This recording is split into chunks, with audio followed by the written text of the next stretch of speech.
ஒன்று ராஜாக்களின் புஸ்தகம் 18ஆம் அதிகாரம் 30ஆம் வசனத்தை நாம் எடுத்தவர்கள் வாசிக்கலாம். அப்பொழுது எலியா சகல ஜனங்களை நோக்கி, என் கிட்டே வாருங்கள் என்றான். சகல ஜனங்களும் அவன் கிட்ட வந்தபோது தகர்க்கப்பட்ட கர்த்தருடைய பலிபீடத்தை அவன் செப்பனிட்டு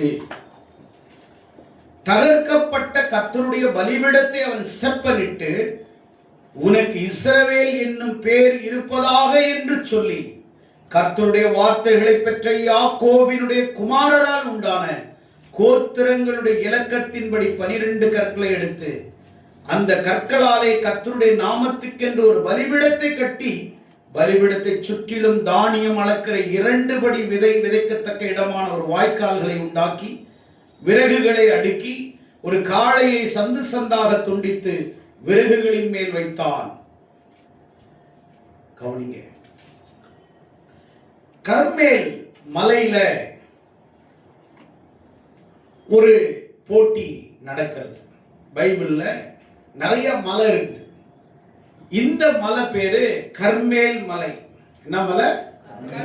கர்மேல் மலை என்பது எப்படிப்பட்டது அப்படின்னு சொன்னா, பசுமை நிறைந்த ஒரு இடம். கர்மேல் மலை ரொம்ப பசுமையா இருக்கும், பச்சை பசேர்னு தெரியும். ஆனா அந்த மலை பசுமையாக காட்சி அளிக்கக்கூடிய அல்லது பசுமையாக இருக்கக்கூடிய அந்த பெயருக்கு ஏற்ற விதத்திலே அந்த மலை பசுமையாக இல்லை, மாறாக வறட்சியாக இருக்கிறது. கர்மேல் என்றால் பசுமை நிறைந்த இடம் என்று அர்த்தம். ஆனால் அதற்கு மாறாக கர்மேல் மலை வறட்சியாக இருக்கிறது. ஆனால் ஒரு காலத்தில் அது பசுமை நிறைந்த இடமாக தான் இருந்தது. ஆனால் இப்பொழுது அது வறட்சியான ஒரு இடமாக காணப்படுகிறது. இந்த கர்மேல் மலை இஸ்ரவேலின் வடக்கு மலை தொடர்ச்சியிலே அமைந்த ஒரு மலையாக இருக்கிறது. எலியா இந்த கர்மேல் மலையில தான் ஒரு ஜெபத்தை ஏறெடுக்கிறார். எலியா அநேக இடத்திலே ஜெபித்தார். அந்த ஜெபங்களை எல்லாம் கர்த்தர் கேட்டு எலியாவின் கைகளினாலே அநேக இடங்களிலே அவனுடைய ஜெபத்தின் விளைவாக அநேக அற்புதங்களை செய்தார். இறந்து போனவனை உயிரோடு எழுப்பினார். யோர்தானை 2ஆக பிளந்தார். இப்படி எண்ணற்ற அற்புதங்களை எலியாவின் ஜெபத்தின் மூலமாக எலியாவின் வாழ்க்கையிலே அநேகருக்காக எலியாவை தேவன் ஆசீர்வாதத்தின் பாத்திரமாக, அற்புதத்தின் பாத்திரமாக கர்த்தர் எலியாவை ஆசீர்வாதமாய் வைத்திருந்தார். அப்படி ஒரு காலத்திலே கர்மேல் மலையிலே ஒரு சின்ன ஒரு பிரேயர் மூலமாக ஆண்டவருடைய அக்கினி வானத்திலிருந்து இறங்கினது. ஒரு ஜெபத்தின் மூலமாக அக்கினியை இறக்க முடியும் என்றால் 100% உன்னுடைய விசுவாசம் உள்ள ஜெபத்தினாலே பரலோகத்திலிருந்து தேவன் கேட்டு உனக்கு என்ன, உன் ஜெபத்தின் மூலமாக உன் ஜெபத்துக்கு என்ன தேவை அல்லது உன் தேவைக்கு என்ன காரியங்கள் இருக்கிறது, உடைய ஜெபத்தினால் எதை இந்த பூமியிலே உனக்கு செய்ய வேண்டும், அல்லது உன்னுடைய ஜெபத்தினாலே இந்த உலகத்திலே நீ எதை சாதிக்க வேண்டும் என்று நீ நினைக்கிறாயோ, உன் ஜெபத்தை கர்த்தர் கேட்டு பரலோகத்திலிருந்து பதிலை உனக்கு பூமியிலே அனுப்ப அவர் உண்மை உள்ள தேவனாய் இருக்கிறார். கரங்களை தட்டி ஆண்டவரை. அப்படியானால் இங்கே என்ன காரியங்கள் இருக்கிறது அப்படின்னு சொன்னால், இங்கே பசுமையாக இருக்க வேண்டிய கர்மேல் மலை வறண்ட நிலமாக மாறியது. ஏன் வறண்ட நிலமாய் மாறியது? அப்படியானால் கர்மேல் மலையிலே பலிபீடம் அமைக்கப்பட்டு ஒரு காலத்திலே ஜனங்கள் கர்மேல் மலையிலே தேவனுக்காக கட்டின பலிபீடத்தின் மேலே தேவனுடைய பிள்ளைகள் ஓயாமல் ஆராதனை செய்து ஓயாமல் தேவனை நினைத்து துதி துதித்து அந்த பலிபீடத்தின் மேலே தேவன் விரும்புகிற பலிகளை செலுத்தி இஸ்ரவேல் ஜனங்கள் கர்த்தரை ஆராதித்த ஒரு காலம் இருந்தது. ஆனால் என்றைக்கு இந்த ஆகாப் அரசன் ஏத்பகாலின் மகளாகிய எசபேலை திருமணம் செய்தானோ அன்றைக்கே தேசத்திலே பலிபீடம் தகர்க்கப்பட்டது. கர்மேல் மலையின் மேல் இருந்த பலிபீடத்தை ஆகாப் அரசாண்ட காலத்திலே இந்த எசபேல் யார்? ஆகாப்புடைய மனைவி. இந்த எசபேலை எப்பொழுது திருமணம் செய்தானோ அன்றைக்கு அவளுடைய அதிகாரம், அவளுடைய ஒத்தாசையோடு அவருடைய தேசத்திலே தேவனை, யெகோவா என்கிற தேவனை ஆராதித்து கர்த்தரை மகிமைப்படுத்திய தேசத்திலே இவளை எப்பொழுது திருமணம் செய்து கொண்டு வந்தானோ அவளுடைய பேச்சை கேட்டு தேசத்திலே பலிபீடங்கள், தேவனுடைய பலிபீடங்கள் எல்லாம் தகர்க்கப்பட்டு விக்கிரக தோப்புகளை உண்டாக்கினான், விக்கிரக ஆராதனை உண்டாக்கினான்.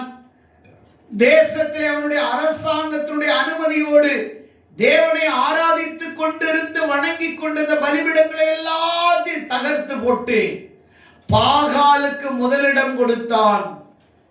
தேவனை ஆராதிக்கிற இடத்திலே, தேவனை துதிக்க வேண்டிய இடத்திலே பாகாலை கொண்டு வந்து தேசத்தை தீட்டுப்படுத்தினான் இந்த ஆகாப். இப்போ இந்த கர்மேல் மலையில ஒரு ஜெபம் ஏறெடுக்கப்படுகிறது. அதுக்கு முன்னாடி சில சம்பவத்தை நான் சொல்ல விரும்புகிறேன். எலியா ஆகாப்பை பார்த்து சொன்னா 3 வருஷம் 6 மாசம் தேசத்துல மழை பெய்யாதுன்னு கர்த்தருடைய ஜீவனை கொண்டு உனக்கு நான் சொல்லுகிறேன் என்று எலியாவின் மூலம் கர்த்தர் பேசினார். எலியா அதை சொன்னான். தேசத்துல 3 வருஷம் 6 மாசம் ஒரு சொட்டு மழை கூட இல்லை. எல்லா ஆறுகள் வறண்டது, கிணறுகள் வறண்டது, எல்லா தண்ணீர் இல்லாத தட்டுப்பாடு. தேசத்திலே தண்ணீர் இல்லை என்றால் மிருக ஜீவன்கள் இறந்துரும், மனுஷனும் இறந்துருவான். தண்ணி இல்லைன்னா எதை சமைப்பாங்க, எதை குடிப்பாங்க, எதை தண்ணி இல்லாம எதுவும் செய்ய முடியாது சமையல்.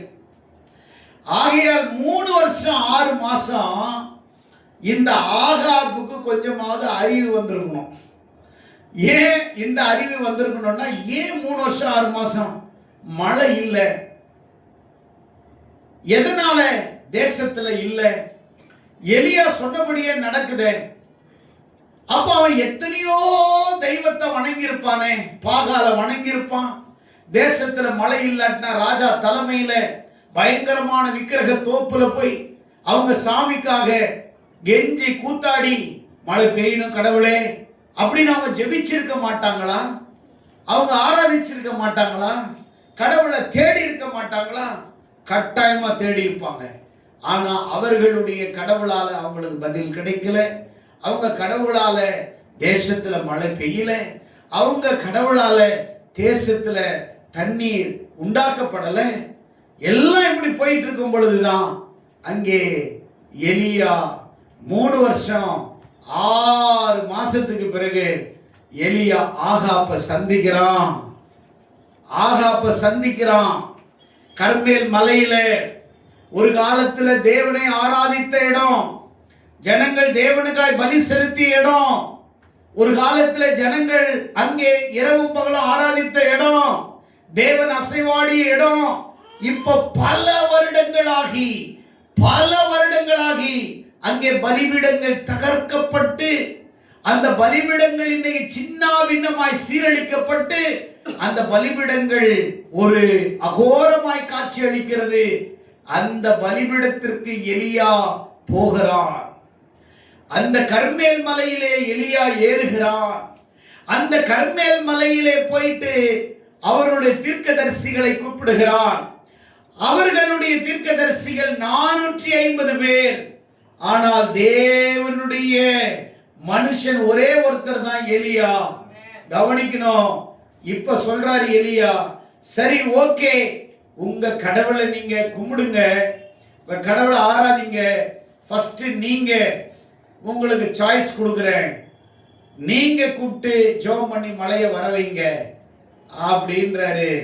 சரின்னு இவங்க காலையில தொடங்கி மாலை வரைக்கும் கூப்பிடுறாங்க, கும்மாடு போடுறாங்க, கூச்சல் இடுறாங்க, ஆடுறாங்க, பாடுறாங்க, கத்தியால தங்கள் உடலை கீறி கொண்டு ரத்தம் வடிய வடிய வடிய கடவுளை தேடுறாங்க. சத்தம் பிறக்கவில்லை, சத்தம் பிறக்கவில்லை அவங்க கடவுளிடத்திலிருந்து. இவர்களுடைய சத்தத்தை, ஜபத்தை அவருடைய கடவுள் பாகால் கேட்கிற மாதிரி இல்லை, கேட்ட மாதிரி இல்லை, எந்த விதமான அறிகுறி இல்லை. காலையிலிருந்து சாயங்காலம் வரைக்கும் ஆடி துதிச்சு குதித்து ஆடுறாங்க, எதேதோ பண்ணி பார்க்கறாங்க, சத்தம் பிறக்கவில்லை. எலியா இப்ப சொல்றாரு, வறட்சியாக இருக்கக்கூடிய இந்த கர்மேல் மலையில தொகர்க்கப்பட்ட பலிபீடத்தை மறுபடியும் கட்டுறாரு. என்ன செய்யறாரு? என்ன செய்யறாரு? பலிபீடம் என்பது தேவன் வாசம் பண்ணுகிற இடம், தேவன் அசைவாடுகிற இடம், தேவன் ஜெபத்தை கேட்கிற இடம். பைபிள்ல முதல் பலிபீடத்தை யார் கட்டினாங்க, எங்க கட்டினாங்க, எப்போ கட்டினாங்க, யாரால கட்டினாங்கன்னா,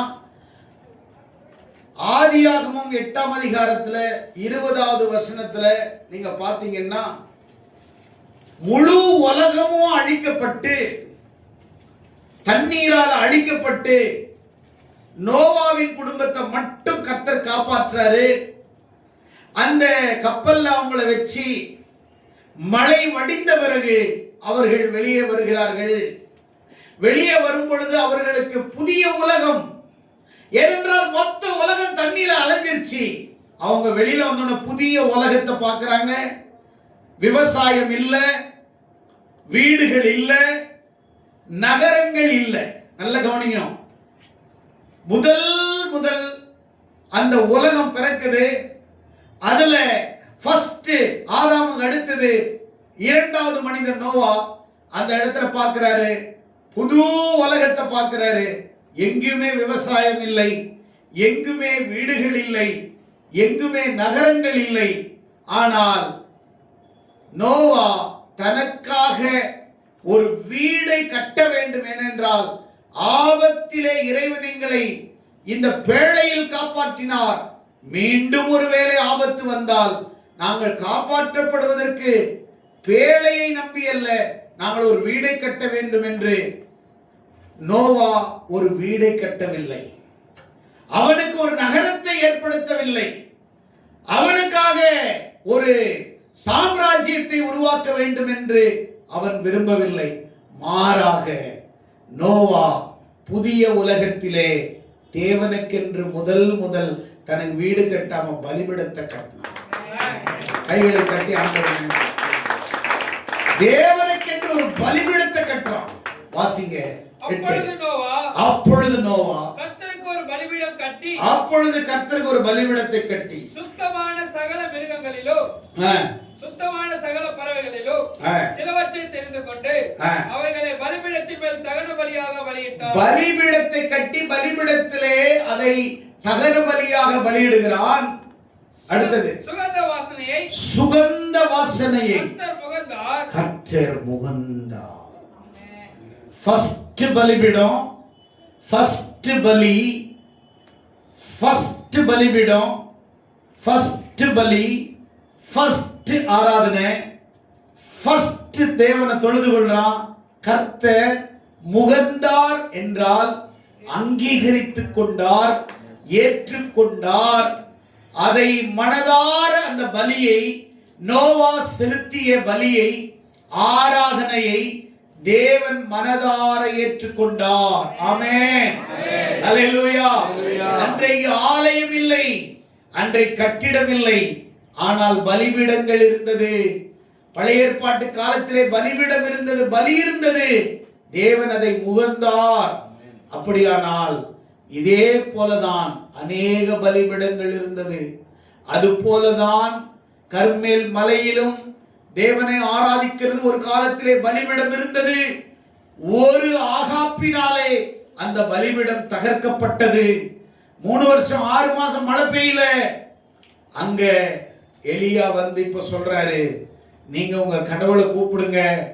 3 வருஷம் 6 மாசம் மழை இல்லையே, நீங்க ஃபர்ஸ்ட் கூப்பிடுங்கன்னு 450 தீர்க்கதரிசிகள் காலையிலிருந்து சாயங்காலம் வரைக்கும் ஆடி பாடி குதிச்சு கூப்பிடுறாங்க. எலிய அழகா அந்த பக்கம் அவங்களுக்கு நேரா உக்காந்து இருப்பான். அந்த 450 பேரை காலையில இருந்து இப்படியே பார்த்து இருந்திருப்பான். கூப்பிடுங்க கூப்பிடுங்க, சத்தமா கூப்பிடுங்க. அவர் சொல்றாரு இடையில, நீங்க பைபிள் படிங்க, டைம் இல்ல, சத்தமா கூப்பிடுங்க. அவர் தூங்கிட்டு இருப்பார் உங்க கடவுள். என்ன சொல்றான்? உரத்த சத்தமாய் கூப்பிட்டு தங்கள் வழக்கத்தின்படி ரத்தம் தங்கள் மேல் வடியும் மற்றும் கத்திகளாலும் மீட்டியாலும் தங்களை கீறிக் கொண்டார்கள். பாருங்க, சாமி என்றது தனக்காக நமக்காக தன்னை பலி செலுத்தணும், நம்மள பலி செலுத்த கூடாது. என் சாமி எனக்காக தன்னையே பலியாக்கிக்கிட்டாருங்க. என்ன பலி செலுத்தப்பட வேண்டிய எனக்காக அவர் தன்னை பலியாக்கிக்கிட்டார். என் உடல்ல ஒரு சின்ன கீறல் வராதபடியே ஏசப்பா அவர் உடம்பெல்லாம் கீறிக்கிட்டார். என் உடம்புல எந்த காயம் வராதபடிக்கு அவருக்கு காயங்கள் அவர் உடம்புல அவரு சந்தோஷமா ஏற்றுக்கொண்டாரு. அதுதான் சாமி, அதுதான் இயேசு சாமி. ஆமென் ஆமென் ஆமென். பிப்ளிக்ல சிந்திச்சு பார்க்கணும். பைபிளை சும்மா முட்டாள்தனமா படிக்க கூட. பைபிளை படிச்சு இது என்னத்தை சொல்றாருன்னு வாசிங்கப்பா. மத்தியான வேளையில எலியா அவர்களை பரியாசம் பண்ணி, இப்போ காலையில இருந்து கூப்பிடுறாரு. இப்ப எலியாவுக்கு டென்ஷன் ஆயிடுச்சு. இப்ப எலியா இன்டர்ஃபியர் ஆகுறாரு நடுவுல. உரத்த சத்தமாய் கூப்பிடுங்கள், சத்தமா கூப்பிடுங்கப்பா, அவன் தேவனாவே. உங்க கடவுள் வந்து கடவுள்பா, உரத்த சத்தமா கூப்பிடுங்க. நீங்க எல்லாம் சும்மா கம்மியெல்லாம் கேட்கும், சத்தமா கூப்பிடுவேன். அவன் தியானத்தில் இருப்பான். ஏன்னா அவர் தியானத்துல இருப்பாரு. நீங்க கூப்பிடுறது கேட்காதுப்பா, ரொம்ப இருந்த தியானத்துல இருப்பாருப்பா, கூப்பிடுங்கன்றாரு. அல்லது அலுவலாய் இருப்பார், எங்கேயாவது வெளியில போயிருப்பாருப்பா, மீட்டிங்ல இருப்பாரு.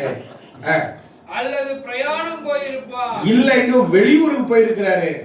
அல்லது தூங்கினாலும் தூங்குவான். இல்லப்பா தூங்கி இருப்பாருப்பா, அவனை எழுப்ப வேண்டிய நீங்க எழுப்ப வேண்டியதா இருக்குமேன்ற. எப்படி? ஆமென் அல்லேலூயா. என் ஆண்டவர் நீ போக்கிலும் வரத்திலும் உன் பிரயாணம்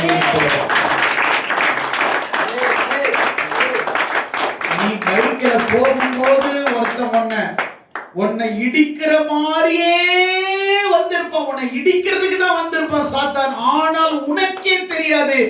அவன் வேகமா வரும்போது ஒரு பெரிய காற்றை அனுப்பி அந்த வண்டியே குலுங்கி அப்படி போயிருக்குமே ஒழிய உன் மேல மோத. ஆனா உனக்கு தெரியாது. அல்லேலூயா. இதோ இஸ்ரவேலை காக்கிறவர் உறங்குவதும் இல்லை, ஆண்டவருக்கு உறக்கமே கிடையாது. ஏன் தெரியுமா? அவர் உறங்கிட்டா நீ டோட்டலா தூங்கிடுவ. அதனாலதான் அவர் முழிச்சிட்டு இருக்கிறதுனால தான் நீ நல்ல கொரட்டை விட்டு தூங்குற. அவர் அப்பா பக்கத்திலேயே உட்கார்ந்துகிட்டு நம்மள படுக்க வைப்பாரு. அவர் படுத்துட்டா நம்ம கம்ப்ளீட்டா அப்படியே பர்மனண்டா படுக்க வேண்டியதுதான். நம்ம நான் படுக்கணும்னு அவர் படுக்காம இருக்கிறார். ஆமென். அவன் கடவுள் தூங்கினாலும் தூங்கி இருப்பாருப்பா, சத்தமா கூப்பிடு எந்திரிச்சிருவாரு அப்படின்லாம் சொல்றாரு. இவரு பயங்கரமா கிண்டல் பண்றாரு இந்த ஆளு. ஏன் தெரியுமா? இவருக்கு தெரியும் என் கடவுளை தவிர உலகத்துல கடவுள் கிடையாது. He is my God is almighty God. Yes. His world savior. Yes.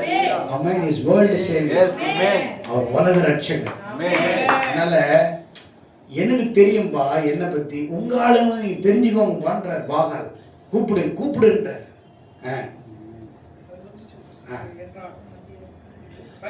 மதியான வேலை சென்ற பின்பு பாருங்க இப்ப சொல்றாரு, சாயங்காலம் வரைக்கும் டைம் கொடுத்தா இதுக்கு மேல நேரம் கிடையாது.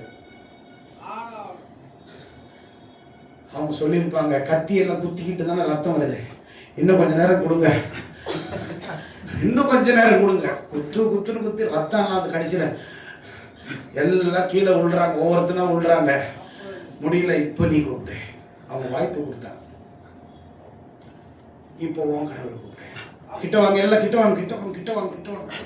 450 பேரையும் கூப்பிடுறாரு, கிட்ட வாங்க, கிட்ட கிட்ட. என்ன தெரியுமா செஞ்சாரு? புது பலிபீடத்தை கட்டல. கவனிக்கணும், பைபிள்ல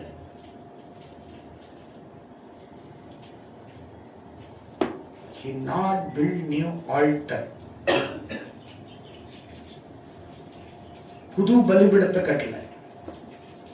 உடைஞ்சி பல வருடங்கள் ஆராதனை இல்லாத பலிபீடம், பலி இல்லாத பலிபீடம், அழகா இருக்க வேண்டிய பலிபீடம் அருவருப்பா இருக்குது, அலங்கோலமா இருக்கிற பலிபீடத்தை ஃபர்ஸ்ட் எப்படி இருந்துச்சு பாத்து? ஃபர்ஸ்ட் கட்டும்போது அந்த வடிவத்துல குயிக்கா எலியா ஒரே ஆளா பலிபீடத்தை செப்பனிடுறான். என்ன செய்யறானா? அப்படின்னு என்னங்க அர்த்தம்? செட் பண்றான். the proper setting. என்னவா? செட் பண்ணிடுறதுன்னா என்ன தெரியுமா? உடைஞ்சு இருந்துச்சு பாருங்க, பாகங்கள் கடக்குது கீழே, அதெல்லாம் தூக்கி எங்க இருந்துச்சு அங்கங்க வச்சு செட் பண்றான், செட் பண்ணிடுறான். again he rebuilt God's altar. Alteration பண்ற ஆல்டர். ஆமென். ஆல்டர் என்ன பண்றான்? ரீஆல்டேஷன் பண்றான். ஹல்லேலூயா. அப்ப அந்த பலிபீடத்தை, உடைஞ்சி கிடக்கிற பலிபீடத்தை எடுத்து பார்க்கறான். இந்த கல்லு பார்க்கறான், கரெக்டா வந்துச்சு, ஃபர்ஸ்ட் மாதிரி இருக்குது, செட் பண்ணிடலாம். வறட்சி, பசுமையா இருந்த இடம் வறட்சியா இருக்குது, செட் பண்ணிடலாம். மழை இல்லைங்க தேசத்துல, தண்ணி இல்லைங்க, எதுவுமே இல்லைங்க, வறட்சி. கர்மேல் என்றால் செழிப்புள்ள இடம்னு அர்த்தம். ஆனா இப்போ வறட்சியா இருக்கு, மழையே இல்லை, 3 வருஷம் 6 மாசம் தண்ணி இல்லாம கொடுக்குறாங்க, சாகுறாங்க. 450 பேர் ரத்தத்தோட அப்படியே நிக்கிறாங்க. எத்தனை பேர் அழுதுருப்பாங்க, எத்தனை பேர் துடிச்சிருப்பாங்க. கத்தியில குத்தி குத்தி எல்லார் கையிலும் கத்தி இருக்குது. எலியா செட் பண்ணிடுறார், பலிபீடத்தை செட் பண்ணிடுறார், பலிபீடத்தை செட் பண்ணிடுறார்.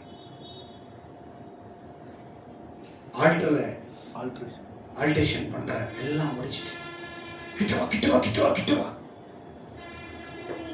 கிட்டவா கிட்டவா கிட்டவா எல்லாரும் வந்து நிக்கிறாங்க. யாரு? அந்நிய தேவனை ஆராதித்தவர்களை ஆல்டர்கால் கொடுக்கிறான்.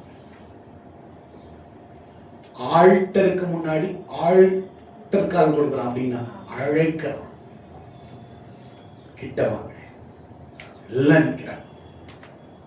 அடுத்த சொல்றான், அதை சுத்தி வாய்க்கால வெட்டம். என்ன வட்டம்? வாய்க்கால வெட்டம். அதுல 3 குடம் தண்ணியை ஊத்துறோம். ஹலோ பாஸ்டர், கொஞ்ச நேரத்துக்கு முன்னாடி 3 வருஷம் 6 மாசம் மழை இல்லை, ஒரு சொட்டு தண்ணி இல்லாம சாகுறாங்க. 3 குடம் தண்ணி எங்க இருந்து வந்தது? அதுல ஊத்துறோம். வாய்க்கால் ஃபுல்லா தண்ணி நிரம்பிச்சு, சின்ன பள்ளம் வெட்டி அதை சுத்தி 3 குடம் தண்ணி நிக்குது.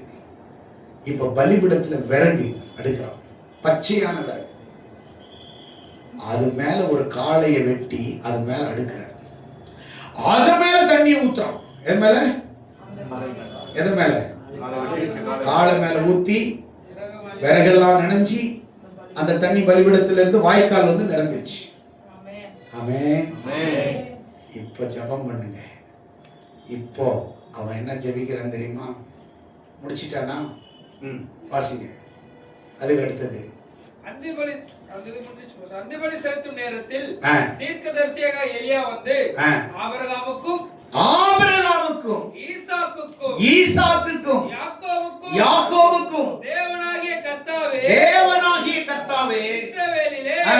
நீர் தேவன் என்றும் ஆ. நான் உம்முடைய ஊழியக்காரன் என்றும் ஆ. நான் இந்த காரியங்கள் எல்லாம் உம்முடைய வார்த்தைப்படி செய்தேன் என்றும் ஆ. இன்றைக்கு விளங்க பண்ணும் இப்ப பாருங்க, எல்லாரையும் கூப்பிட்டுட்டான். வறட்சியான காலத்துல தண்ணிய ஊத்துறது எலியாவுக்கு பைத்தியக்காரத்தனம். அவனுக்கு குடிக்கிறதுக்கு ஒரு சொட்டு தண்ணி இல்ல. ஆனா இந்த நேரத்துல எலியா தண்ணிய ஊத்துறான பைத்தியக்காரன். எங்களுக்கு குடிக்கிறதுக்கு இல்லாதப்போ இவன் தண்ணிய ஊத்துறானே. ஜெபம் நீளமா இல்ல, ஜெபம் சத்தமா இல்ல. அவன் ஜெபிச்ச ஜெபத்துக்கு அலங்காரமும் கிடையாது. பெரிய நீளமான ஜெபம் இல்ல. நம்மள மாதிரி ஜெபிக்கிறோம் பாருங்க, காலையில இருந்து சாயங்காலம் வரைக்கும். ஆனா ஒண்ணும் நடக்கல. அது வேற. 40 வருஷமா நீ ஜெபிச்சிட்டு இருக்கிற, அப்படிதான் ஜெபிச்சிட்டு இருக்கணும். ஏன்னா உன் பலிபீட செப்பனிடாம, உன் பலிபீடத்தை ஆல்டர் பண்ணாம, உன் ஹார்ட் தான் பலிபீடம். இந்த பலிபீடம் செப்பனிடாம, உன் பலிபீடம் அழகா இருந்தாலும், உனக்கு பேர் அழகா இருந்தாலும், கடவுள் உன் வாழ்க்கையில் இல்லைன்னா உனக்கு வறட்சி தான். பெயர் அழகா வச்சுக்கலாம், கர்மேல் அப்படி வச்சுக்கலாம், பசுமைன்னு வச்சுக்கலாம். ஆனா கடவுள் இல்லைன்னா உன் கர்மேல் வறட்சி. பியூலா அப்படின்னு வச்சுக்கலாம், எப்சிபா அப்படின்னு வச்சுக்கலாம். அழகா தான் இருக்குது பேரு. ஆனா உனக்குள்ள கடவுள் இல்லை அப்படின்னா நீ பியூலாவாயிரு, நீ மேரி ஆயிரு, நீ அண்ணாவாயிரு, நீ ரூத் ஆயிரு, நீ யாராயிரு. உன் பலிபீடம் செப்பனிடாமல் செதுக்காமல் அந்த பலிபீடம் கரெக்டா இல்லை அப்படின்னா நீ எவ்வளவு ஆராதிச்சாலும் உன் வாழ்க்கையில வறட்சி. அவருடைய ஜெபம் நீளமா இல்ல, சத்தமா இல்ல, அலங்காரமா இல்ல. எல்லாம் கிட்ட வாங்க செப்பனின்றாரு. சைலண்டா சிங்கிள் ஆளு செய்யறாரு. 450 பேர் அவங்க தான். இவர் மட்டும்தான் அங்க கர்த்தருடைய பிள்ளை. எல்லாம் கிட்ட வாங்க. ஆபிரகாமின் தேவனே, யாக்கோபின் தேவனே, ஈசாக்கின் தேவனே, என் ஜெபத்தை கேட்டருளும் கேட்டருளும்னு ஜெபிக்கிறான். வாசிங்க. கர்த்தாவே, கர்த்தாவே, என் தேவனாகிய கர்த்தர் என்றும், என் தேவனாகிய கர்த்தர் என்றும், தேவரீர் தங்கள் இருதயத்தை மறுபடியும் திருப்பினீர் என்றும், இந்த ஜனங்கள் அறியும்படிக்கு என்னை கேட்டருளும். நல்ல கவனிங்க, சவால் விட்டு ஜெபிக்கிறான். இந்த ஜனங்க என் ஜெபத்தை நீங்க கேட்கறது இவங்க கேட்கணும். ஆமென் ஆமென் ஆமென். உன் ஜெபம் பல வருஷமா பண்ணி உன் யாருக்கு நீ ஜெபிக்கிறியோ அவங்களும் கேட்கல, நீ யாருக்காக ஜெபிக்கிறியோ அவரும் கேட்கல. ஏன்? உன் ஜெபம் பண்ற நீளமா, உன் பலிபீடம் சரி கிடையாது, உன் ஹார்ட் சரி கிடையாது. நீ எவ்வளவு பைபிள் எடுத்துட்டு நீ கொண்டைய போடு, மண்டையில வெள்ளை துணியை போடு, நீ ஞாயிற்றுக்கிழமை ஆனா வெள்ளை துணியை போடு, நகையை கழட்டி வீட்டுல வச்சுக்கிட்டு தோத்திரம் சிஸ்டர், தோத்திரம் sister, praise the Lord, oh hallelujah. நீ என்னத்தை ஆட்டினாலும், என்னத்தை ஜிமிக்கினாலும், நீ என்னத்தை குதிச்சாலும், என்ன hallelujah hallelujah hallelujahனாலும் உன் ஹார்ட் சரியில்லைன்னா உன் ஹார்ட் வெடிக்குமே ஒழிய உன் ஹார்ட்ல இருக்கிற பலிபீடத்தை ஆண்டவர் செப்பனிடாம உன் வாழ்க்கையில ஒரு பதில, ஒரு அற்புதத்தை ஆண்டவர் செய்வார்னு நீ கனவு கூட காணாத, கனவு கூட காணாத. பல வருஷம் ஜெபம் பண்ணிட்டு இருக்கிறேன். இன்னைக்கு சொல்றவங்க, சிஸ்டர் நாங்க ஜெபிக்கிறோம், கர்த்தர் அவரை மாத்துவார். கர்த்தர்லாம் மாத்த மாட்டார், நீ மாறு. நீ என்ன அவரை மாத்துவார்? நாங்க ஜெபிச்சிட்டு இருக்கிறோம் சிஸ்டர், ஜெபத்தை கர்த்தர் கேட்பார். 40 வருஷம் இல்ல, 4000 வருஷம்னாலும் நீ தான் மாறணுமே ஒழிய ஆண்டவர் அவரெல்லாம் மாத்த மாட்டார். இந்த ஜெபத்தை கர்த்தர் கேட்பார். 40 வருஷமாவா கேட்கிறார் உன் ஜெபத்தை ஆண்டவர்? எலியா ஜெபித்த 40 வருஷம் இல்லையா, 4 நிமிஷம் இல்லையா, 4 செகண்ட் இல்லையா, ஒரு செகண்ட்ல ஆண்டவர் கேட்டார். ஒரு செகண்ட்ல கேட்டார். சும்மா அதுக்கு நீ ஒரு சாக்கு சொல்லிட்டு என் கர்த்தர் என் ஜெபத்தை கேட்கல, என் ஜெபத்தை கர்த்தர் கேட்பார். என்ன கேட்பார்? 40 வருஷம் கேட்டுட்டு இருக்கிறாரா? கொஞ்சம் சாக போற இன்னும் 10 வருஷத்துல 70-80 வயசுல கேள்வி ஆயிட்டு இதுக்கு மேல என்னத்த அவன் ஜெபத்தை கேட்பார்?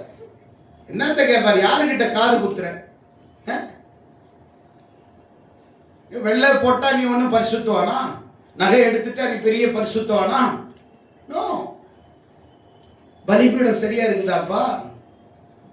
பலிபீடம் கரெக்டா இருக்குதா? பலிபீடம் கரெக்டா இருக்குதா? உன் ஹார்ட் கரெக்டா இருக்குதா?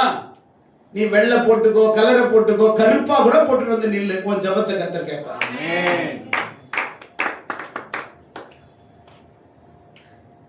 ஆமென். சொல்றது சிஸ்டர், நாங்க ஜெபிச்சுட்டு இருக்கிறோம், கர்த்தர் ஜெபத்தை கர்த்தர் கேட்பார் சிஸ்டர். நான் பல வருடமா ஜெபிச்சு. ஹalleluya ஹalleluya. என்னத்த ஓன் நாடகம் நடிப்பு, எத்தனை பேரை பார்த்திருப்போம்.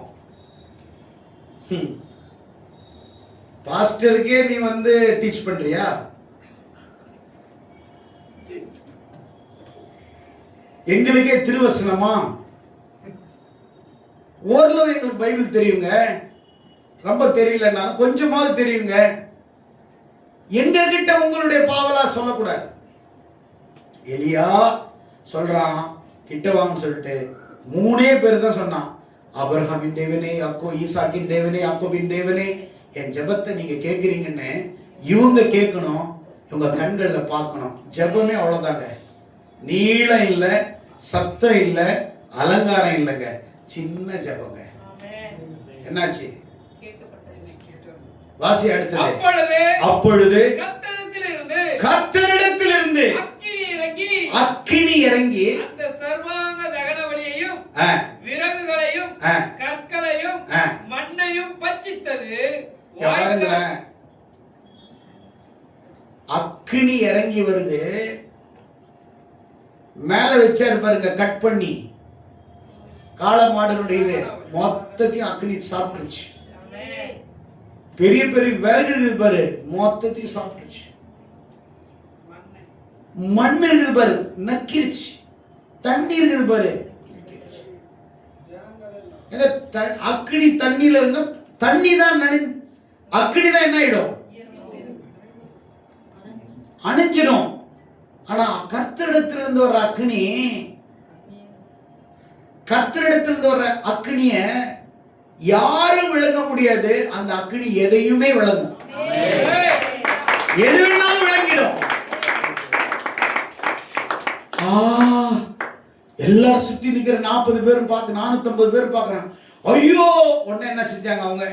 ஜனங்கள் எல்லாரும் இதை கண்டபோது முகங்குப்புற விழுந்து கர்த்தரே தெய்வம், கர்த்தரே தேவன், கர்த்தரே தெய்வம், கர்த்தரே தேவன் என்றார்கள். ஆமென். எலியா முடிவு விட்டாரா? இப்ப அவங்க கர்த்தரே தேவன் அவங்க வாயாலே சொல்லிக்கிட்டாங்க, விட்டு தொலைக்கிறது தானே எலியா. நீ இப்போ பார்த்த பிறகு தேவன் என்ற, ஆனா நீ உன்னை விட்டோன்னா நீ இன்னும் கெடுத்துருவ, இன்னும் 100 விக்கிரக தோப்ப வச்சிருவ.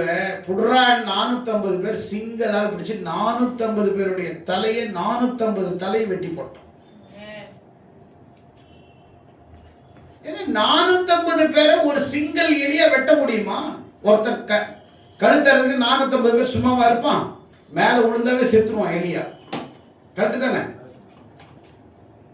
எப்படிங்க எலியா இப்படி வெட்டி இருப்பார் நான் பாக்குறேன். ஆமென். எலியா இவருடைய கையில இருக்கிற கத்தி தேவனுடைய ஆயுதமா மாறி இருக்கும். எப்படி மாறி இருக்கும்? தேவனுடைய ஆயுதமா மாறி இருக்கும்.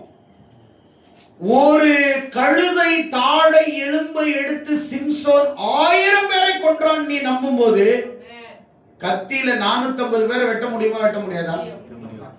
வெட்ட முடியுமா?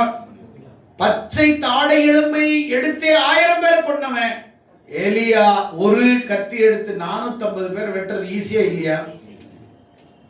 நான் ஒரு தாடை எலும்புல 1000 பேரை கொல்றான், ஒரு கத்தியில கொல்ல முடியுமா? எப்படி வெட்டி இருப்பான்? எப்படி வெட்டி இருப்பான்? ஒருத்தனை வெட்டி இப்படி தூக்கி போடும் போது அலறி ஓடுவான் பாரு, ஒவ்வொருத்தன் துரத்தி துரத்தி வெட்டினான். எப்படி துரத்தி துரத்தி வெட்டினான்? அங்க ஒருத்தனும் இல்ல. வெட்ட வந்து யார் நிற்பாங்க? 4 தலை இங்க வெட்டினா 40 பேர் இங்க இருப்பாங்களா? ஐயோ, எல்லாம் தூக்கி போட்டு ஓடுவாங்க பாருங்க ஒருத்தர் மேல. அது மாதிரி துரத்தி துரத்தி வெட்டி கீசோன் ஆற்றண்டையில எல்லாரையும் கொண்டு போய் அடக்கம் பண்ணிட்டான். நான் மாத்திரம் இருக்கிறேன். உடனே தேசத்துல மழை பெஞ்சிச்சு. நல்ல கவனிக்கணும். கர்மேல் என்றால் பசுமை, ஆனால் இப்ப வறட்சியா இருந்தது. அக்கினி அங்க இறங்கின உடனே அந்த பலிபீடம் செப்பனிட்ட பிறகு மறுபடியும் அந்த இடம் பசுமையா மாறும்.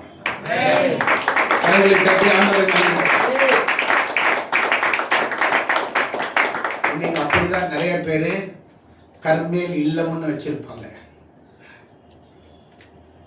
பெத்தேல்னு வச்சிருப்பாங்க. ஆதியாகமம் 28ஆம் அதிகாரம் பெத்தேல்னு வச்சிருப்பாங்க. பெத்தேல் என்றால் தேவனுடைய வீடு. என்ன இது? அந்த வீட்டுல ஒரு கிறிஸ்தவ பையனும் சேர்க்க மாட்டான். ஆனா வீடு பேர் என்ன வச்சிருப்பாங்க? பெத்தேல். பெத்தேலுக்கு அர்த்தம் என்ன? தேவனுடைய. தேவன் இருக்கிற இடத்துல எல்லாரும் வரலாமா இல்லையா? ஆனா ஒருத்தனையும் மாமியாரையே சேர்க்க மாட்டான், நாத்தனாரை சேர்க்க மாட்டாங்க, ஃப்ரெண்டுங்களை சேர்க்க மாட்டான். கேட்டா சிஸ்டர் கத்திரனை வெளிப்படுத்தின பெத்தேல் என்று பேர் வைங்க சார். அந்த தேவனே இருக்க மாட்டார். பேர் அழகா இருக்கலாம், தேவன் வாழ்க்கையில் இல்லைனால் அந்த வீடு வறட்சி. கையை தட்டுங்களேன்.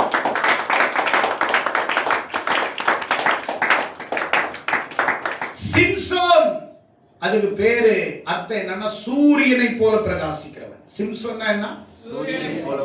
ஆனா சிம்சோன் தேவன் அவனுக்குள்ள இருக்கும் சூரியனை போல பிரகாசித்தார். ஆனா தேவன் அவனை விட்டு விலகின பிறகு சிம்சோனுக்குள்ள இருள் வந்துருச்சு. சூரியனை போல பிரகாசிக்க வேண்டியவன் இருள் அவனுக்குள்ள வந்து கர்த்தர் அவனை விட்டு விலகிட்டார். அப்படின்னா பேரால ஆசீர்வாதம் அல்ல, நீ வாழ்ற வாழ்க்கையால தான் ஆசீர்வாதம். ஐயா தட்டுங்களேன். ஹalleluya ஹalleluya. லவோதோக்கிய சபை வெளிப்படுத்தல் புத்தகத்தில் 3ஆம் அதிகாரத்தில் லவோதோக்கிய சபை, இதுக்கு அர்த்தம் என்னன்னா நீதியின் மக்கள் என்று அர்த்தம். என்னவா? அந்த சபைக்கு பேர் என்ன? லவோதோக்கியா. அதுக்கு அர்த்தம் என்ன? நீதியின் மக்கள். ஆனா சபை இருக்குது, பெயர் இருக்குது, ஆனா தேவன் அந்த சபையில இல்லை. இதோ வாசற்படியில் நின்று கதவை தட்டுகிறேன், எவன் என் சத்தத்தை கேட்டு கதவை திறக்கிறானோ அவனுக்குள்ளே பிரவேசிப்பேன். அப்படின்னா நீதியின் மக்கள் வாழக்கூடிய இடத்திலேயே ஆண்டவர் உள்ள வராம கதவு வாசல்ல வெளியே நின்று தட்டிக்கிட்டே இருக்கிறாராம். ஆமென் ஹalleluya. ஆனா பேர் என்ன? லவோதோக்கியா. அப்படின்னா நீதியின் மக்கள். அதுல அந்த சபையில யார் இருக்கிறாங்களா? நீதியின் மக்கள் இருக்கிற இடத்துல ஆண்டவர் உள்ள வராதபடிக்கு கதவு அடைச்சிருக்கிறாங்க. ஆண்டவரே வெளியே நின்று. அமெரிக்கால ஒரு கருப்பின மக்கள் ஆப்பிரிக்கால இருந்து போயிருக்கிறார் பிசினஸ்க்காக. அது ஞாயிற்றுக்கிழமை ஏதாவது ஒரு சர்ச்சில் அட்டென்ட் பண்ணணுமே, கிறிஸ்டியன் ஆயிட்டோமேன்னு ஒரு சர்ச்சுக்கு போறார். அதுல எல்லா வெள்ளைக்காரங்க, அத்தனை பேர் வெள்ளைக்காரங்க. இவர் போய் பின்னாடி சேர்ல உட்கார்ந்து ஆராதிக்கிறார். 2 வெள்ளைக்காரங்க வந்து தர தர தர தரன்னு அவரை பிடிச்சி வெளியில வந்து அனுப்பிட்டார். அவர் கேட்டார், ஏன் என்ன அனுப்புறீங்க? I am Christian. No no no no. கருப்பின மக்களுக்கு இந்த இடத்துல வெள்ளைக்காரர்கள் நாங்க பாருங்க, we are white, you are black, okay, go outside. இங்க நாங்க எங்க ஜாதி வேற, எங்க இடத்துல கருப்பினர் வரக்கூடாது, உள்ள வெளியில போய் உங்க சர்ச்சில் போய் ஆராதி. அவர் போய் அப்படியே உட்கார்ந்து அழுதுட்டு இருக்கும்போது மரத்தின் பின்னாடி ஒரு பெரியவர் அழுகுறாராம். இது என்னடா நான் அழுவுறேன்னா இவர் ஏன் அழுகுறாருன்னு அவர்கிட்ட போய் கேட்டாராம். ஏன் சார் நீங்க அழுவுறீங்க? சொன்னாராம், ஒன்னாவது இப்பதான் பார்த்து வளர்த்துனாங்க, எனக்கு எப்பயோ துரத்திட்டாங்க சர்ச்சு விட்டு. நீ யாருன்னு கேட்டா நான் தான்ப்பா இயேசு. உன்னை எப்போ வெளியில துரத்துறாங்களோ அப்போவே என்னையும் சேர்த்துதான்ப்பா துரத்தி இருக்கிறாங்க. ஆமென். சபை ஜாதி வெறி, சபையில ஜாதி, சபையில எங்க ஆளு உங்க ஆளு, சபையில ஜாதி பார்க்கிறாங்க. அந்த சபையில ஆட்கள் இருப்பாங்க, ஜாதிக்காரங்க இருப்பாங்க, ஆனா ஏசப்பா இருக்க மாட்டாங்க. ஏசப்பா ஆராதனை இருக்கும், பாடல் இருக்கும், மியூசிக் இருக்கும், ஹalleluya அப்படின்னு கத்துவாங்க, கூட்டம் இருக்கும், பணம் இருக்கும், பகட்டு இருக்கும், எல்லாம் இருக்கும், ஆனா அங்க இயேசு இருக்க மாட்டார். ஆமென். இயேசு இருக்கிற இடத்துல கம்மியா இருப்பாங்க, இயேசு இல்லாத இடத்துல ஜனங்க நிறைய இருப்பாங்க. ஏன்னா எல்லாம் அங்கெல்லாம் யாரு? அவர் கூட்டம் இல்லை, அவர் கூட்டம் இல்லை, அவருடைய கூட்டம் அங்க நிக்குது. அவர் கூட்டம், அவர் இருக்கிற இடத்துல அவர் இருப்பார். ஹalleluya. ஆளை பார்த்து மயங்கிறாதீங்க பெரிய சர்ச்சின்னு. 500 பேர் இருக்கிறாங்க, ஹalleluya praise the Lord அப்படி மயங்கிறாதீங்க.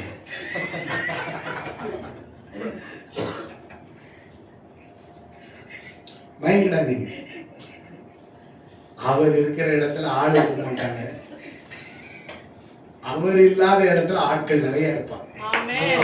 ஆமென். அது சேர்ந்த கூட்டம், இது தானா சேர்ந்த. பிரியாணி கொடுத்து சேர்க்கிற கூட்டம், ஜாதியை சொல்லி சேர்க்கிற கூட்டம்,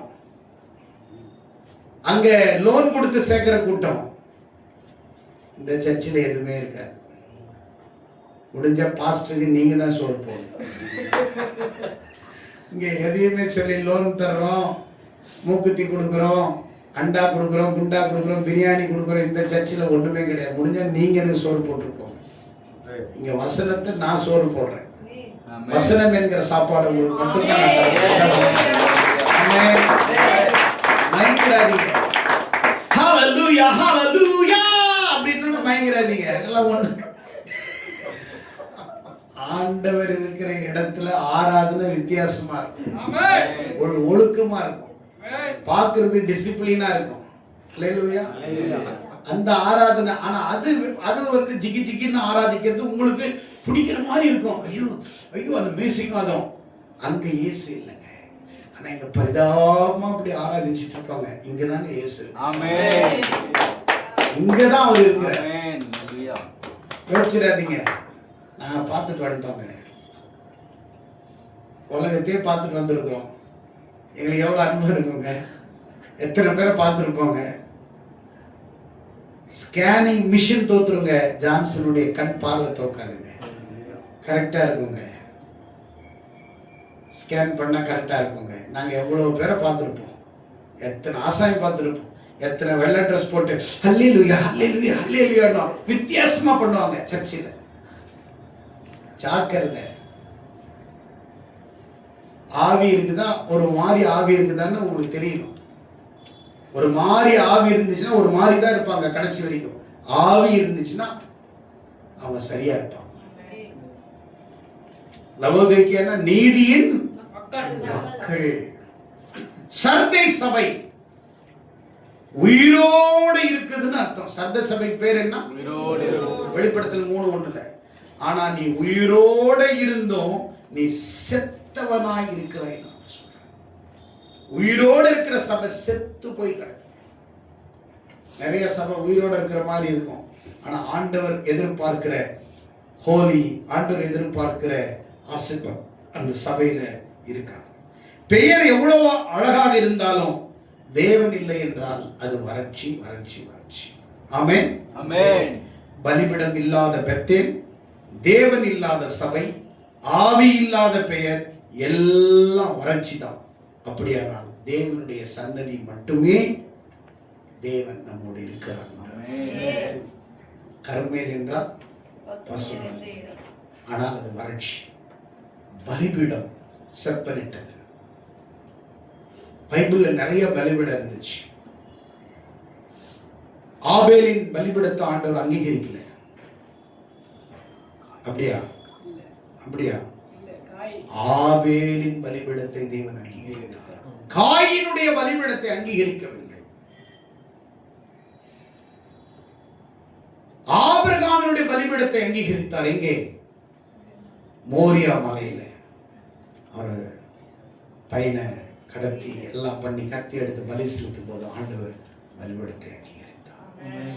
அல்லேலூயா, அல்லேலூயா, அல்லேலூயா. யோவாவின் பலிபீடத்தை அங்கீகரித்தார். ஆமென்.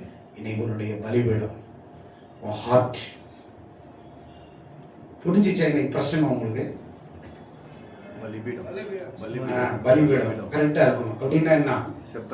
செப்படணும். அப்படின்னா என்ன?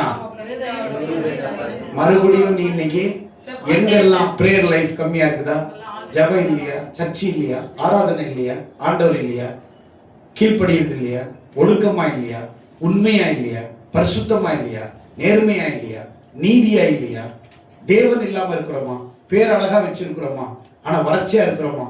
இப்போ ஆண்டவரே இந்த பலிபீடத்தை இன்னைக்கு நான் புரிஞ்சுக்கிட்டேன். இந்த பலிபீடம் சரியா இல்லாட்டினா என் ஜெபம் கேட்கப்படாது. நான் என்னதான் பேரு வச்சுக்கிட்டாலும், ஏனோக்குன்னு வச்சுக்கிட்டா கூடாலும், இல்ல நான் ஈசாக்குன்னு வச்சாலும், நான் ரெபேக்கான்னு வச்சாலும், என் பேர்ல இல்லைங்க ஆசீர்வாதம், என் பலிபீடத்துல. ஆமென். அல்லேலூயா. எலியா ஜெபம் பண்ணி ஒரே நிமிஷத்துல அக்கினி இறக்க வச்சார். நீ 40 வருஷமா ஜெபம் பண்ணி ஒன்னும் நடக்க மாட்டேங்குது.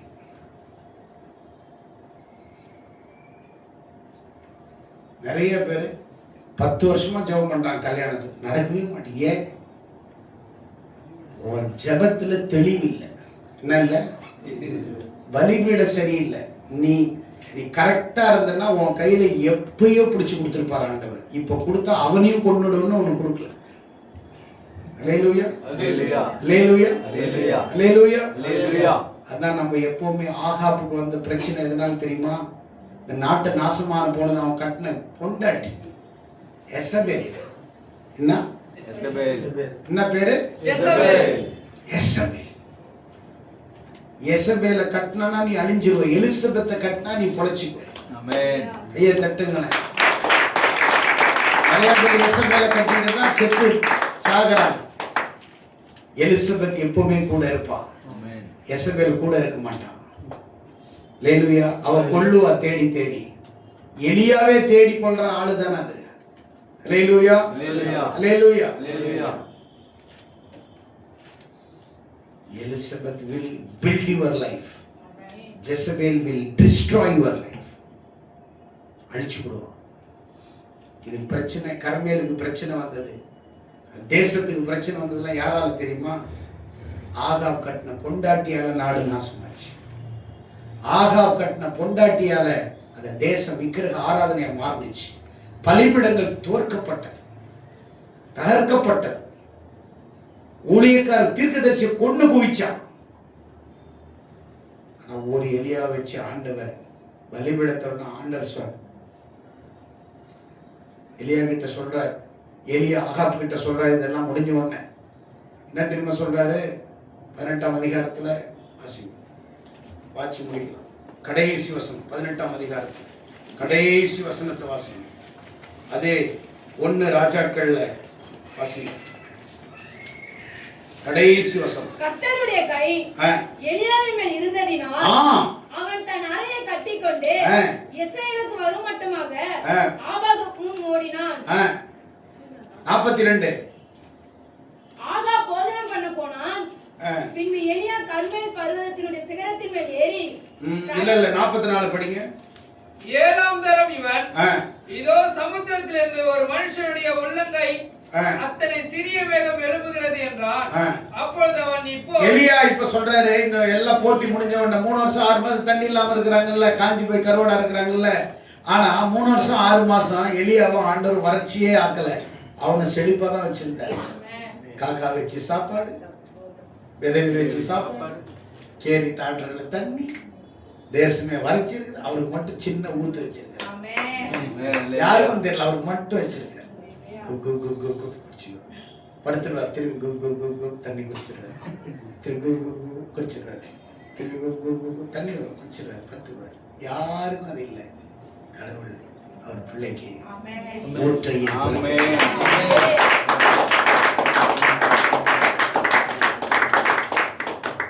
எலியாவும் சாப்பாடு தண்ணி இல்லாம சூரிய செடியில் அப்படியே படுத்திருக்கிறான்.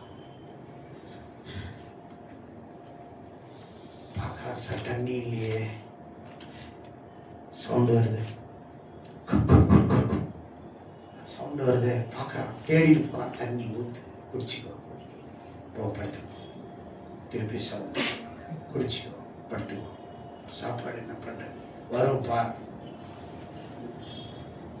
காக்கா வருது, சூடா ரொட்டியா, சூடா நான்வெஜ், வெஜிடேரியன் கூட கொடுக்கல ஆண்டவர், சூடா பைபிள்ல படிங்க, சூடா. 3 வருஷம் 6 மாசம் அவனுக்கு தண்ணி பிரச்சனை இல்லை, சோத்து பிரச்சனை இல்லை. கடவுள் ஒரு மனுஷனோட இருந்தா அவனுக்கு தண்ணி பிரச்சனை இல்லை, சோத்து பிரச்சனை இல்லை. கடவுள் தேடாதவன், பலிபீடம் சரியில்லாதவன் தான் ஊரா அலைவான். கடவுள் இருக்கிறவன் இருக்கிற ஊர்லயே செழிப்பார்.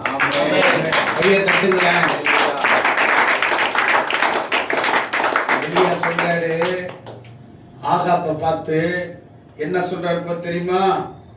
நீ போய் ஆகாப்பை நோக்கி மழை உம்மை தடை செய்யாதபடி ரதத்தை பூட்டி போய்விடு. ராஜா கிட்ட சொல்றாரு, எப்பா மழை இப்போ வரப்போகுது, கருத்த மழை, மேகம் கருக்குது பார், போ, மழை வரப்போகுது. இவர் ஜெபம் பண்ணி முடிச்ச உடனே தேசத்துக்கு ஆசீர்வாதம், போ மழை வை, இப்ப தேசத்துல பெய்ய போகுது. அவரு ரதத்துல ஏறி ராஜா போறாராம். அப்போ எலியா அங்கதான் இருக்கிறார். ரதம் வேகமா ஓடுமா, மனுஷன் வேகமா ஓடுவாரா? ஓடி போயிடு வீட்டுக்குன்ற. அதற்கு வான மேகங்களாலும் காற்றினாலும் கருத்த பெருமழை உண்டாயிற்று. ஆகாப் ரதத்தில் ஏறி இஸ்ரேலுக்கு போனான். கர்த்தருடைய கை எலியா மேல் இருந்ததினால் அவன் தான் அறையை கட்டி கொண்டு இஸ்ரேல் வரும் மட்டும் ஆகாப்புக்கு முன் ஓடினான். ஊழியம் அங்கேயே பெரிய பிரசங்கம் இருக்குதுங்க. அங்கிருந்து நான் கொண்டு போயிடுவேன் இன்னொரு பிரசங்கம். இவர் ரதத்துல போறாரு, மழை வரப்போகுது, மழை வரப்போகுது, மேகம் வருதுன்னு. எலியா இவருக்கு ஃபர்ஸ்ட் கொடுத்துட்டு, போப்பா மழை பெய்யுது, ஓடு ஓடுன்றாரு. வேகமா வேகமா வேகமா வேகமா போறான். இவர் அறைய கட்டி, அப்படின்னா என்ன, அங்கேயே தூக்கி சொருவிட்டு ஓடுறாரு ரதத்துக்கு முன்னாடி. இவன் வர்றதுக்கு முன்னாடி எலியா வந்தாங்க நிக்கிறார். அவன் கர்த்தருடைய கை உங்க மேல இருந்துச்சு. எங்க ஓடுற, எப்படி ஓடுற, எங்க நிப்ப, எப்ப நிப்ப, யாருக்கு முன்னாடி நிப்பன்னு தெரியாது, நிக்க வைப்பான். கையை தட்டுங்க. கர்த்தர் சரியான இடத்துல வைக்கிறான். எத்தனை பேர் விசுவாசிக்கிறீங்க? எத்தனை பேர் விசுவாசிக்கிறீங்க? ஆனா நீ ஓடணும். ஹல்லேலூயா, ஹல்லேலூயா. நீ ஓடணும். நீ நினைக்கிற வயசாயிடுச்சுன்னு, ஆவியானவர் மேல இறங்கினாரு, வயசாவது கேசாவது, அவர் இறங்கிட்டா அப்படியே ஓடுவ பரப்ப. கர்த்தர் அந்த பலனை கொடுப்பார். ஆமென், ஆமென். எத்தனை பேர் விசுவாசிக்கிறீங்க? கர்மேல் மலையில வறட்சி, பசுமையா இருக்க வேண்டிய வறட்சியா இருந்தது. ஏன்னா பலிபீடம் இல்லை, ஆராதனை இல்லை, ஆண்டவர் இல்லை. உன் வாழ்க்கையில வறட்சி இருக்குதுன்னா ஆண்டவர் இல்லை. உன் பேர் அழகா இருக்கலாம், வறட்சி. ஆண்டவர் உன் வாழ்க்கையில் இல்லைன்னா வறட்சி. அப்படியானா பிரசங்கத்தை கேட்டுட்டு நல்லா இருந்துச்சு இல்ல இன்னைக்கு, அது கிடையாது. நீ நல்லா இருக்கணும்னு தான் பிரசங்கம். பிரசங்கம் நல்லா இருக்கிறதுக்கு பிரசங்கம் இல்ல, நீ நல்லா இருக்கிறதுக்கு தான் பிரசங்கம். பிரசங்கத்துக்கு பிரசங்கம் கிடையாது, உனக்கு தான் பிரசங்கம். அல்லேலூயா, அல்லேலூயா, அல்லேலூயா, அல்லேலூயா. விசுவாசிக்கிறீங்க? அல்லேலூயா, ஆமென், ஆமென். இந்த செய்தியின் மூலம் கர்த்தர் உங்களை ஆசீர்வதிப்பார். இனி உங்களுக்கு பசுமை தான், வறட்சி இல்லை. வறட்சி இல்லை, உங்களுக்கு இனி பசுமை தான்.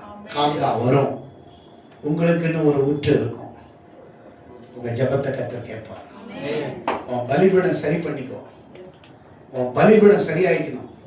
உங்ககிட்ட இருக்கிற இந்த கிறுக்கு முறுக்கு தனமெல்லாம் போயிடணும். இந்த கொச்சேரி தனமெல்லாம் உன் வாழ்க்கையில் இருக்கக்கூடாது, எல்லாம் தூக்கி போட்டுடும்.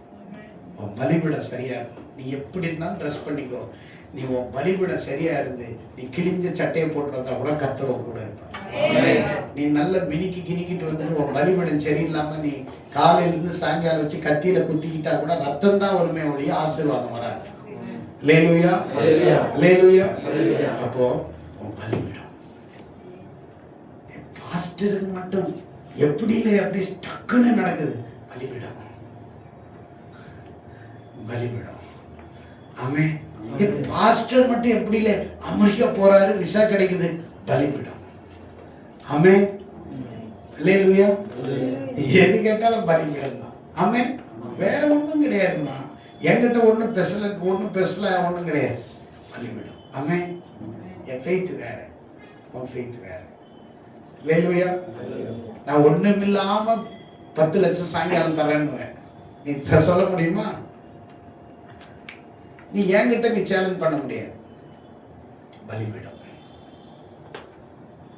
செட் பண்ணிட்டு இருக்கிற, செதுக்கி வச்சிருக்கிற, கரெக்டா வச்சிருக்கிற, சத்தம் போடுவேன், கோவப்படுவேன், கரெக்டா இருக்குது. ஆனா நீ நடிக்கிற, பலிபீடம் சரியில்லை. மற்றவங்க முன்னாடி பிரைஸ் தி லார்ட் என்ற, ஆனா பலிபீடம் சரியில்லை. நாங்க முன்னாடி கோபமா பேசுறோம், பலிபீடம் கரெக்டா இருக்குது. அல்லேலூயா. நாங்களாகவே இருக்கிறோம், வேஷம் போட தெரியாது, இப்படிதான் இருப்போம், அப்படிதான் வாழ்வோம். அல்லேலூயா, அல்லேலூயா. ஆடையில இல்ல பரிசுத்தம், ஆத்மாவில் இருக்குது பரிசுத்தம். ஆமென். God bless. God bless.